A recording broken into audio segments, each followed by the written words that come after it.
ইষ্টপ্রাণ দাদা ও মায়েদের প্রত্যেককে জানাই আমার আনন্দিত জয়গুরু। আশা করি আপনারা ঠাকুরের দয়ায় বেশ ভালো আছেন। আমিও ঠাকুরের দয়ায় বেশ ভালোই আছি। প্রত্যেক দিনই পরম প্রেমময় শ্রী শ্রী ঠাকুর অনুকূল চন্দ্রের বিভিন্ন গ্রন্থ থেকে বাণী পাঠ করি এবং তার ব্যাখ্যা করার একটু চেষ্টা করি, যতটুকু আমি বুঝি। খুব ভালো লাগে সেই ভিডিওগুলো আপনারা শুনছেন, দেখছেন এবং সেই ভিডিওগুলো শেয়ারও করছেন। সত্যি মনে হয় আপনাদের কাছে আমার ভিডিওগুলো সত্যি খুব ভালো লাগছে, খুব ভালো লাগছে। ঠাকুরের কথাগুলো আপনারা শুনছেন, ঠাকুরের কথাগুলো নিজের জীবনে ফুটিয়ে তোলার চেষ্টা করবেন। সবাইকে আমার অনুরোধ, ভিডিওটা স্কিপ করবেন না, অবশ্যই একটু শুনবেন। আর আমি ভিডিও কিন্তু কখনো বড় করি না, খুব জোর 1.5-3 মিনিট হবে। তার মধ্যেই কিন্তু আমি ঠাকুরের যতটুকু বলার, যতটুকু আমি বাণী পাঠ করব, ঠিক ততটুকুই কিন্তু বোঝানোর চেষ্টা করব, যতটুকু আমি বুঝি। তা শুরু করছি পরম প্রেমময় শ্রী শ্রী ঠাকুর অনুকূল চন্দ্রের নারী নীতি গ্রন্থ পাঠ ও তার ব্যাখ্যা। বাক নিয়ন্ত্রণে আজকের বিষয়, বাক নিয়ন্ত্রণে। অন্তত কথাকে যদি এমনতরভাবে ব্যবহার করিবার অভ্যাস চরিত্রগত করিয়া ফেলিতে পারো, যাহাতে মানুষের দুঃখ, অমঙ্গল, অসন্তোষ উপস্থিত না হয়।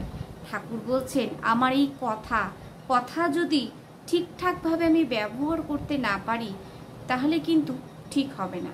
আমার এই কথাটাকেই, আমার এই বাক নিয়ন্ত্রণ, এই কথাটাকেই কিন্তু নিয়ন্ত্রণে রাখতে হবে।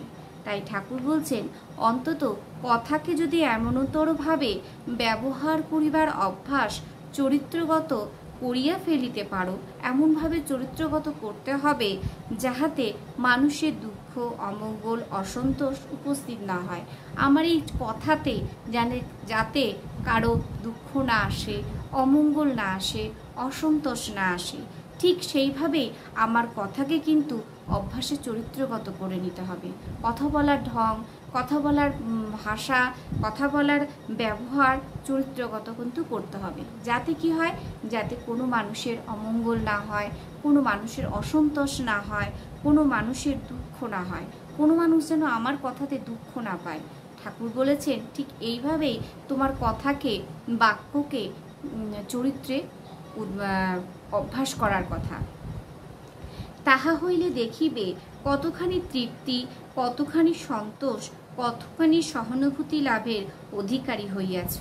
আমি যদি এই কথাগুলোকে বাক্যে সুন্দরভাবে ব্যবহারে অভ্যাসের চরিত্রগত করে নিই, তাহলে কি হবে? তাহলে আমি কতখানি তৃপ্তি পাবো, কতখানি সন্তোষ পাবো, কতখানি সহানুভূতি পাবো, কতখানি আমি সহানুভূতিশীলতার আমি অধিকারী হব, তার কিন্তু ইয়ত্তা থাকবে। তার কিন্তু আমি ভাবতেই পারবো না যে আমি এতটা অধিকারী হয়ে গেছি।